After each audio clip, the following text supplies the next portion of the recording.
una de ellas es la biología cotidiana, esta posibilidad de poder trabajar con entornos científicos biológicos desde, obviamente, lugares más cotidianos, la casa, el taller, la cocina como un espacio de laboratorio, ¿no? Entonces, comencé también siempre teniendo la intención de visibilizar lo invisible. Tengo una serie que trabajé durante 8 años que se llama A Lágrima Viva, y en realidad trabajo con lágrimas. La pieza terminó hace 2 años, fueron 8 años en los que yo hice diferentes abordajes. Desde me interesaba analizarla bioquímicamente, después la analicé bioquímicamente con 20 mujeres para ver las diferencias entre las lágrimas. Después comencé a microfotografiarla con un microscopio muy básico, y ahora sabemos y tenemos microscopios muy, digamos, sencillos, y podemos fotografiar con nuestros celulares, pero hace 15, 20 años no lo hacíamos tan cotidianamente o tan dinámicamente. Entonces comencé a fotografiar con mi teléfono celular, con cámaras digitales básicas, y después con una cantidad de dispositivos, con un microscopio básico óptico biológico, y comencé a hacer toda una serie sobre las lágrimas. Después, a través de esa fotografía microscópica, me comencé a preguntar cómo podía sacar una foto microscópica de un entorno que para mí sería abstracto, digital, ¿no?, a un entorno físico material. Es decir, se pueden hacer patrones de entornos microscópicos, se pueden vectorizar las fotos microscópicas, podemos hacer un patrón para llevarlas hacia afuera. Comencé primeramente con una foto de mi lágrima, ¿no?, y posteriormente con microfotos de diferentes entornos, ¿no?, desde células, un trozo de cartón, de cemento, ¿no? Y fui como experimentando para ver si podíamos hacer un protocolo en donde pudiéramos vectorizarla. Se pudo hacer, y después la segunda parte fue llevar esas vectorizaciones. Esta imagen que ustedes están viendo en la parte superior es una dendrita, y bueno, pues la sacamos de una foto microscópica. No es solo como trazar la foto microscópica, sino generar un protocolo sobre vectorizar las imágenes. Estas son sencillas, pero hemos vectorizado imágenes mucho más complejas. Hay una lógica, la lógica siempre será la geometría, como los buenos geómetras antiguamente lo hacían, ¿no? Entonces, después nos preguntamos si podíamos imprimirlo a través de una impresión, obviamente digital, láser, y si podíamos hacerlo sobre otros materiales que no fueran necesariamente plástico o madera. Entonces comenzamos a producir biopolímeros, y con ellos hicimos un patrón, ¿no? Esta pieza ya fue una pieza presentada en el marco de la Semana del Diseño hace 2 años en el Laboratorio Arte Alameda, y trabajada con Studio Home, que es un estudio que se dedica básicamente, que es un colega mío en el estudio también, es un colaborador que se dedica básicamente a trabajar en impresión digital. Entonces hicimos todo lo que ustedes ven, está trabajado en biopolímeros hechos a base de colágenos y algunas otras mezclas. No utilizamos nunca para hacer biopolímeros ningún tipo de fécula. No estamos a favor de competir con la industria alimenticia. Entonces utilizamos mayoritariamente residuos y residuos de tintes naturales. Esos colores rosados que ustedes ven son teñidos por un tinte natural que es de grana cochinilla, un insecto mexicano, y nosotros usamos el residuo que se produce de la grana cochinilla. Los que ustedes ven en color amarillo están producidos a través de celulosa bacteriana. Primero fermentamos la celulosa, y después a través de nuestra receta y nuestro procedimiento hacemos un biopolímero, ¿no? Entonces casi que todos están hechos. También logramos hacer un textil de grana cochinilla, que es este negro que ustedes están viendo, el más oscuro. Doy un poco el antecedente para que vean desde dónde hemos ido trabajando yo de manera independiente como artista, y posteriormente ya en el estudio, ya con un equipo, y bueno, evidentemente con alumnos, porque tenemos un programa de formación, ¿no? Y voy a empezar ya con el ámbito de la biología creativa y del bioarte.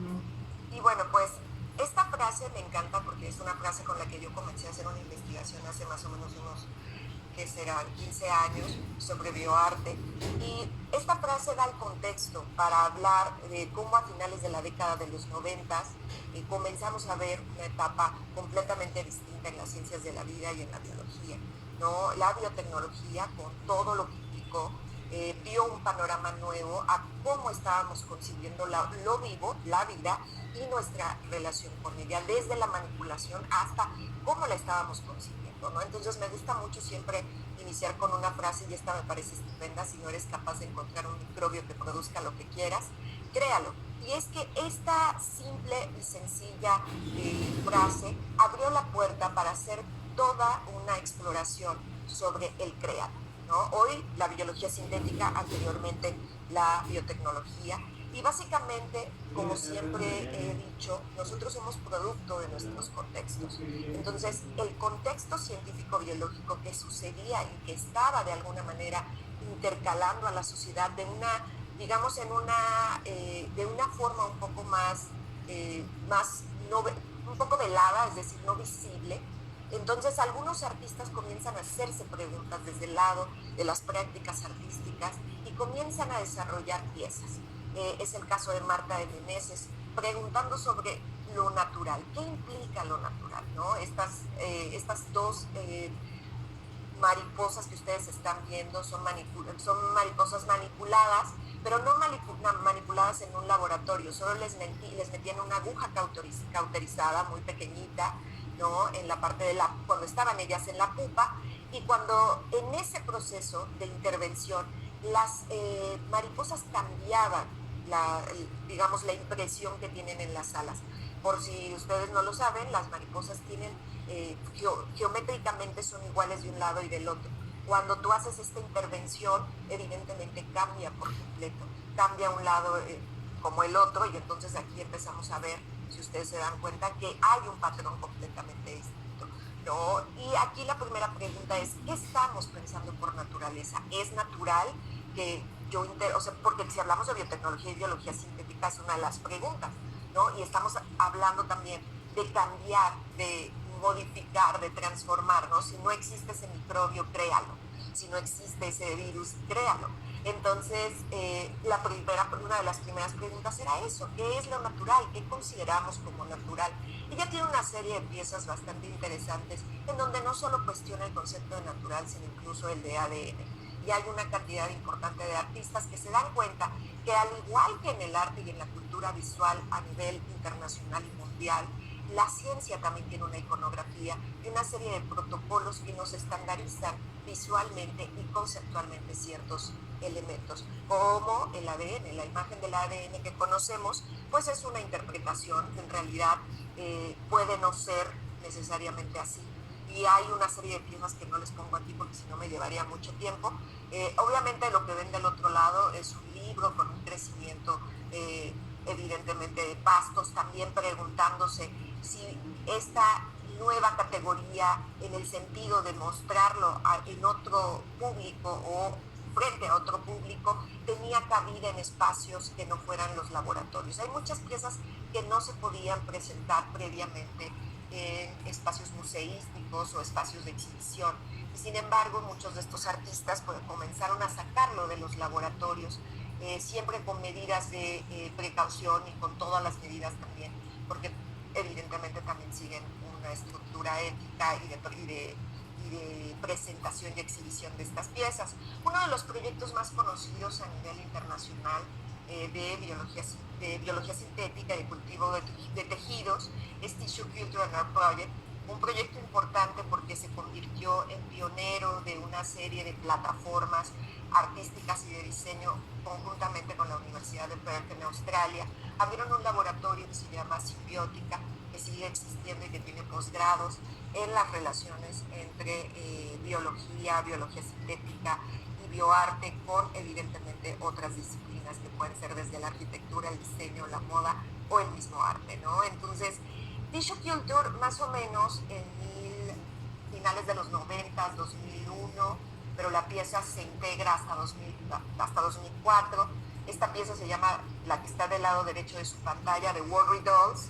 Las Worry Dolls, si nosotros nos vamos a la cultura latinoamericana, las muñequitas de la preocupación son esas pequeñas muñequitas de la cultura guatemalteca que si tú pones debajo de la almohada o le cuentas tus preocupaciones, pues realmente ellas, es como un poco mitológico incluso la historia de las World Dolls, ¿no? Tú les das las preocupaciones y ellas se quedan con tus preocupaciones y se cree que incluso pueden darles soluciones a algunas.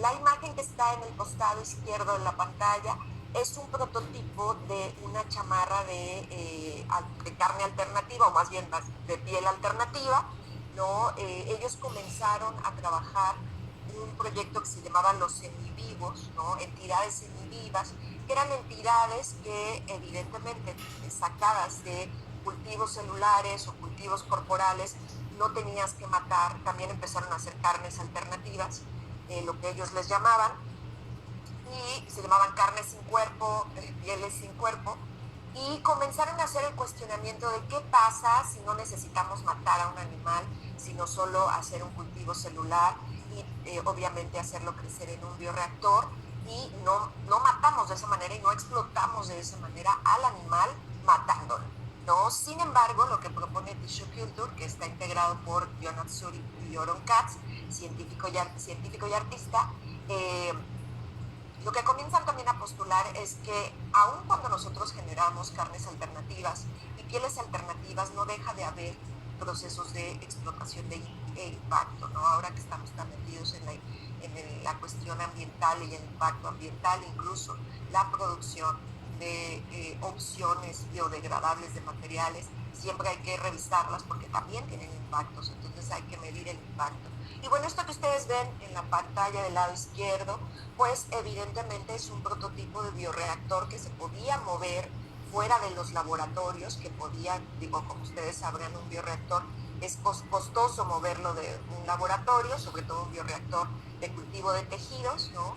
Y evidentemente ellos empezaron a desarrollar sus propios bioreactores para poder movilizar sus piezas e incluso dar talleres. La página está activa, entonces pueden revisar mucho más de los proyectos, ¿no?, que les estoy aquí contando.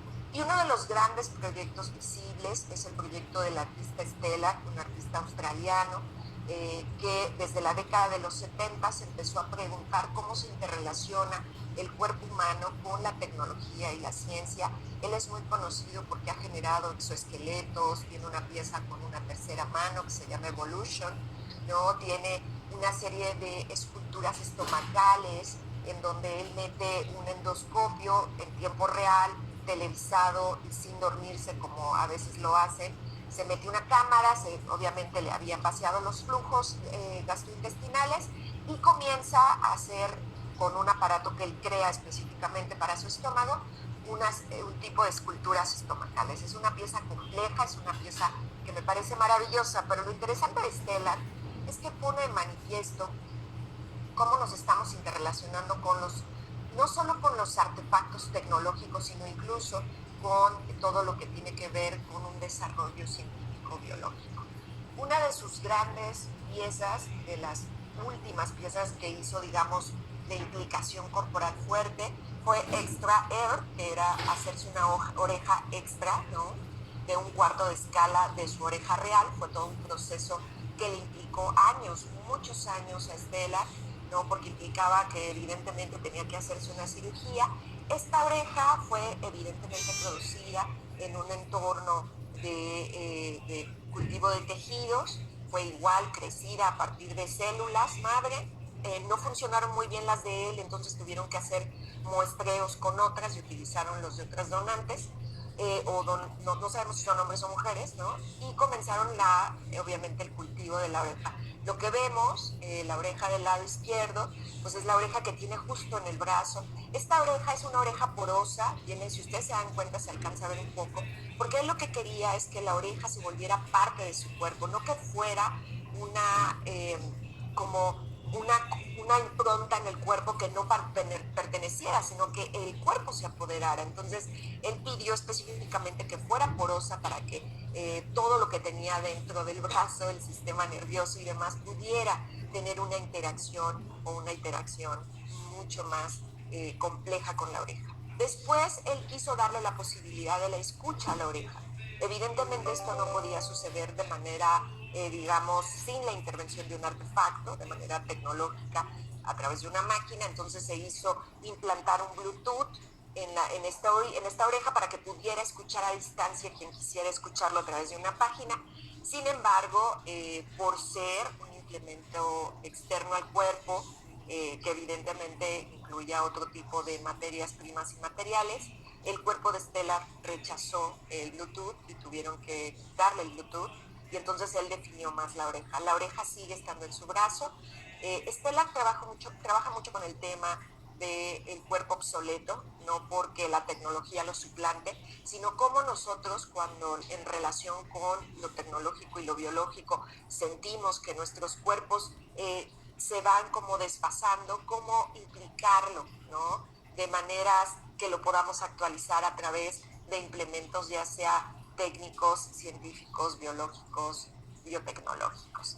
Y estos tres proyectos nos generan también un escenario, no solo de cómo el uso o el desarrollo de cierta técnica científica o disciplina o campo científico nos puede visibilizar lo que estaba pasando. Ojo, es importante comentar que el acceso que tenemos a la ciencia hoy, o incluso notas periodísticas y sobre todo más con la pandemia, no era lo que sucedía en la década de los 90 y finales de los 90, sino que la ciencia ocurría un poco más de manera a puerta cerrada. Y lo que comienzan a hacer todos estos artistas, y muchos de ellos fueron científicos que también colaboraron con esquemas del arte o de áreas que se implicaban a lo creativo, fue visibilizar lo que estaba ocurriendo en ese contexto específicamente, ¿no? De la historia y de cómo la ciencia estaba cambiando la materialidad, la forma de abordar el cuerpo, ¿no? Los materiales, lo que comemos y lo que nos interrelacionamos. No lo incluyo aquí porque es una obra que ha sido muy mencionada, al igual que es muy famosa y también muy criticada, que es la obra de Eduardo Kac, cuando modifica a una coneja albina para que brille bajo luz específica. Se volvió un escándalo, pero lo que no se decía en ese momento es que estos experimentos se hacían a puerta cerrada en muchos laboratorios, y que él se vinculó a un laboratorio en Nantes, en Francia, en donde pues evidentemente pudo hacer este proyecto. Y entonces aquí viene una etapa completamente distinta, donde creativos, diseñadores, científicos también empiezan a trabajar de maneras más interdisciplinarias y transdisciplinarias hacia un ejercicio de biología creativa que permita generar experimentación, ¿no? Pero con la intención de tener escenarios especulativos que nos abran la puerta para lo que viene. Si yo regreso un poco a pensar en estas pieles alternativas y carnes alternativas, que son proyectos de más o menos 16 años, 17 años, eran en la puerta del escenario especulativo que hoy estamos viviendo y que hoy ya es una realidad, ¿no? Y esto es lo que vamos a empezar a ver mucho más, ¿no? Esta noción de que la naturaleza por sí misma tiene la capacidad de transformarse. Nosotros estamos aprendiendo de ello, ¿no? La biología creativa lo que nos ha también de alguna manera visibilizado es que la naturaleza tiene esa capacidad de regeneración y de transformación y de, digamos, nosotros le llamamos autoactiva.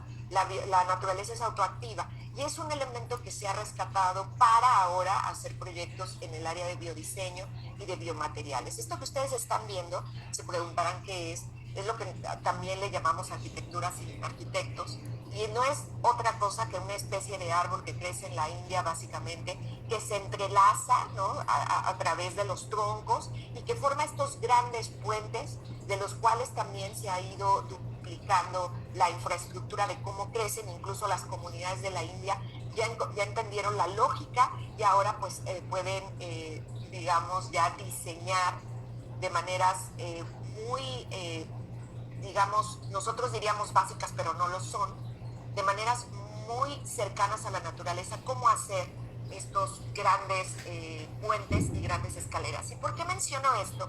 Porque lo que vamos a ver a continuación tiene que ver con biodiseño, tiene que ver con cómo se involucra la biología sintética, ¿no? Y otras disciplinas para poder pensar a la naturaleza, al diseño, a la biología, a los microbios, a las bacterias, a los fermentos desde otros lugares. Pero hay un elemento muy importante que hay que pensar y que incluso creo que viene de la mano con el biohacking y con la ciencia ciudadana, y es la alteridad. La alteridad es un elemento que hemos aprendido y que estamos aprendiendo de los procesos que se dan biológicos y naturales, ¿no? En donde hay que proponer herramientas que sean útiles. La naturaleza todo el tiempo tiene estas herramientas que sean útiles, nada se desaprovecha. Y creo que algo que aprendimos de la biología, del bioarte en primera instancia y de ahora la biología creativa es la alteridad. Y de ahí que yo salte a hablar de biodiseño, ¿no? Porque justo cuando hablo de biología creativa ya hablo de las ciencias de la vida aplicada a otros campos que no sean necesariamente únicamente los biológicos, sino que hablamos de campos que ya son aplicados al diseño, a la construcción de materiales, a la arquitectura. El biodiseño tiene varias definiciones, a mí me gusta siempre trabajar con esta, ¿no? Pasa por trabajar con la maquinaria del mundo natural para hacer lo que hace la naturaleza. Almacenar y convertir energía, producir oxígeno, neutralizar las sustancias tóxicas y eliminar los desechos. Y bueno, uno de los primeros ejemplos que quiero compartir con ustedes, ya que vimos los árboles, es esta investigación de la artista Diana Scherer sobre cómo domesticar a raíces. Cuando hablamos de biodiseño, hablamos de un diseño acompañado de procesos naturales y biológicos que pueden ser programados tanto en laboratorios como en espacios que no son laboratorios, como puede ser el taller, la cocina, ¿no? Pueden ser otros espacios donde puedo ir acompañando estos procesos. En el caso de Diana Scherer, ella comienza a interesarse en las raíces de los pastos, en cómo, si ustedes se dan cuenta, yo siempre les pongo este ejemplo porque me encanta, de hecho lo acabo de hacer en mi jardín y lo hago cada vez que puedo. Cuando ustedes compran macetas, o plantas más bien, que vienen en una maceta de plástico y ustedes cortan el plástico, se van a dar cuenta que las raíces de esa planta forman una estructura y a veces es la misma maceta o a veces hacen una base muy resistente. Diana Scherer comenzó a platicar con botánicos, biólogos y con todo un grupo y equipo de especialistas para preguntarse por este tipo de raíces y cuál era la lógica de las raíces. Y entonces, tras una investigación, y esto está, hasta hace unos años, estaba todavía en un proceso de patente, porque ella lo que comenzó fue a hacer telas y superficies de raíces de pastos. Esto suena sencillo, pero no es tan sencillo. Implica un trabajo pues bastante largo de investigación. Lo que hizo Diana fue hacer patrones, esto que ustedes están viendo en la imagen del lado izquierdo, es el patrón donde las raíces comienzan a crecer. Una vez que crecen, evidentemente comienzan a formar una estructura casi como si fuera, yo siempre les digo que como un patrón de cubos de hielo, ¿no? Donde nosotros ponemos el agua y toma la forma, es más o menos lo mismo, y comienzan estas raíces a crecer en este patrón. Ella retira el patrón y evidentemente queda lo del lado derecho. El proceso está en amplia evolución. Diana no está segura todavía de si van a hacer pública la patente o no la van a hacer. Es algo que he estado conversando con el equipo de científicos que la han estado apoyando y desarrollando, y hoy tiene ya un proyecto bastante desarrollado de telas, de fibras, pero también de objetos ya físicos que están hechos de raíces. Digamos que este es el inicio. Después vamos con Carol Collett, ¿no? Con la manufactura botánica, y es aprender de las plantas. Hoy vamos a hablar un poco de plantas porque es un ejemplo interesante de cómo llevarlos a laboratorios. Y Carol Collett es conocida a nivel mundial porque es la cabeza y la directora en la Universidad de San Martín, que es una de las escuelas más importantes de diseño, del área de biodiseño y de bioarte, en donde trabajan con laboratorios científicos, y que también es la líder de un proyecto para Louis Vuitton, donde están experimentando con biología y diseño para producir desde pieles hasta objetos que puedan ser inspirados tanto por biomímesis como por biodiseño, pues en la naturaleza y en cómo crece. Esto que ustedes están viendo, manufactura botánica, solo es como el ejemplo de lo que pasa naturalmente. Es decir, nosotros, el ejemplo en México serían los guajes, o en el Medio Oriente las citaras, que se sacan de una especie de guaje, que es ahí se me fue el nombre, silenaria, que es una especie de calabaza que crece a nivel mundial, en ciertas regiones más que en otras, y que dependiendo de la etapa de crecimiento se le puede dar forma. En este caso, evidentemente, aquí los chinos le dan forma cuadrada, en México le damos forma de un guaje donde se almacenan desde agua, de manera antigua se almacenaba agua o pulque, ¿no? Entonces nosotros en realidad no le damos estas formas, pero se puede hacer crecer. Aquí, como ustedes ven, no hay una implicación literal de laboratorio, aquí hay un reconocimiento de lo que sabe hacer un proceso natural y se le comienza a dar forma. Posteriormente el proyecto hay unas variaciones, comienza ya a vincularse a un aspecto en donde se le puede diseñar en las formas y los tamaños específicos. Y bueno, ya voy a ir como cerrando. Y está el otro lado, el reaprovechamiento de todo lo que está en nuestro contexto. En este caso son las algas marinas han tomado una fuerza impresionante, tanto bacterias en procesos de fermentación como algas, han tomado un campo importante de la producción material y de diseño porque contienen no solo porque se reproducen rápido, sino también porque puedes aprovechar tanto el alga en su estatus vivo como el alga en residuo que se está secando, ¿no? Lo que ustedes ven a un costado se llama Cochayuyo, es un proyecto, así se llama el alga, es en Chile, obviamente en el sur de Chile, hacia la Patagonia, pues hay una producción importante de algas, y lo que hace CISA Collection, es hacer una serie de pieles a partir de las algas para hacer una colección de moda. No les muestro la colección de moda porque es muy amplia las fotos, pero es un poco pensar en cómo vamos a reaprovechar ese entorno tanto fuera de la naturaleza, o sea, tanto fuera del laboratorio como dentro del laboratorio.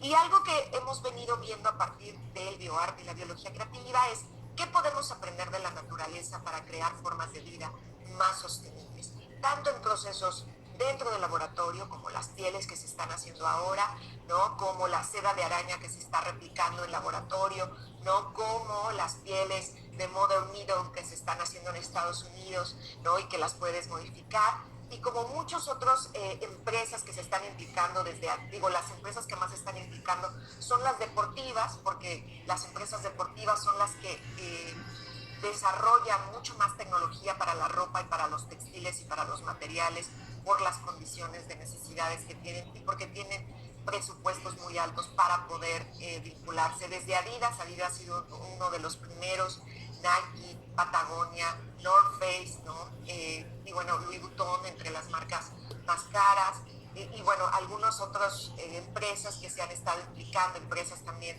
de arquitectura basada desde cuestiones de hongos y micelios hasta cuestiones de regresar a materiales ancestrales como pueden ser los adobes o la tierra. Y bueno, yo tengo siempre una frase con la que cierro y me gusta mucho porque lo que aprendí de la microscopía cuando comencé a hacer microfotografía es que cuando miramos con detalle aprendemos a ver las cosas de manera distinta y podemos visualizar no solo la forma general, sino sus partes, cada una de ellas. Las implicaciones entre el arte y la biología son importantes, y entre otras disciplinas como puede ser la arquitectura, el diseño, las prácticas creativas, porque permiten ver y tener un cuadro más amplio y visualizar otras opciones y otros escenarios para el futuro que nos toca. Es muy interesante porque científicos, experimentadores materiales, diseñadores, biólogos y artistas y etc.